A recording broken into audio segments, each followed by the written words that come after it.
उसे अपने बचपन की याद आने लगती है, जब ब्लैकआउट डे के बाद उसके मॉम डैड ने उसे वो पिघली हुई आइसक्रीम दी थी, क्योंकि वो उस वक्त की आखिरी आइसक्रीम थी। एक दिन जब चार्ली हर दिन की तरह जंगल में एक चक्कर लगाने जाती है, तब मॉन्रो मिलिटिया, जो कि मॉन्रो रिपब्लिक की मिलिट्री फोर्स है, वो कॉलोनी के अंदर आते ही धावा बोल देती है। मिलिटिया की कलाई पर एक टैटू गुदा हुआ था, जो कि मॉन्रो रिपब्लिक के मेंबर्स का सिंबल था, जिससे उन्हें पहचाना जा सकता था। अब क्योंकि ये मॉन्रो रिपब्लिक के सेटलमेंट का समय है, इसलिए वहाँ रहने वाले सभी लोगों को टैक्स के रूप में अपनी फसलें देना उनकी जिम्मेदारी है। हालांकि बेन जानता है कि ये टैक्स से कहीं ज्यादा है। बेन को लगता है कि उनके साथ कुछ बुरा होने वाला है, इसलिए वो अपने सबसे अच्छे दोस्त आरोन के पास जाता है और उसे वो लॉकेट दे देता है, जिसमें बेन ने मूवी के शुरू में वो यूएसबी लगाया था। बेन आरोन से कहता है कि चाहे कुछ भी हो जाए, तुम्हें इस लॉकेट को कुछ नहीं होने देना। तभी उस मिलिटिया ग्रुप का कैप्टन मेजर टॉम नेवेल वहाँ आ जाता है और बेन को अपने साथ चलने के लिए कहता है। वो उससे उसके भाई माइल्स के बारे में पूछता है, जिस पर बेन कहता है कि वो माइल्स से पिछले 15 सालों से नहीं मिला है। वहाँ मौजूद सभी लोग डर के मारे देखते हैं कि मिलिटिया ग्रुप अपने कदम वापस लेने लगता है कि अचानक वहाँ डैनी आकर उनकी ओर क्रॉसबो पॉइंट करता हुआ अपने डैड को ना ले जाने की धमकी देता है। बेन उसे शांत करने की कोशिश करता है, लेकिन इससे कोई फायदा नहीं होता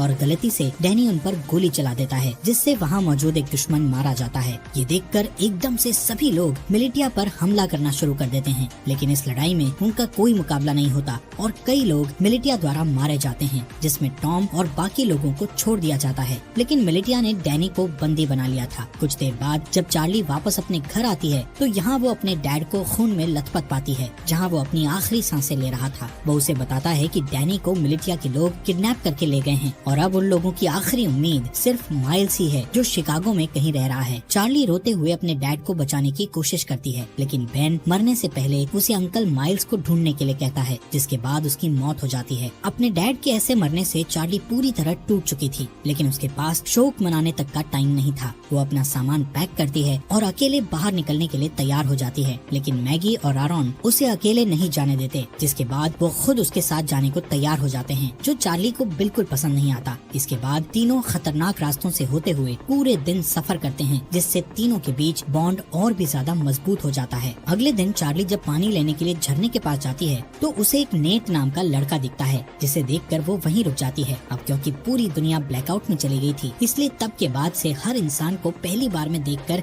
खतरा ही समझा जाने लगा था। यहाँ तक कि चार्ली जैसी लड़की के लिए बहुत सी चीजें दिमाग में होती हैं, लेकिन खुशकिस्मती से नेट सिर्फ उससे उसका नाम पूछता है और उसे जाने देता है। उस रात चार्ली और उसके दोस्तों को एक टूटा फूटा प्लेन मिलता है, जिसमें वो रात गुजारने की सोचते हैं, लेकिन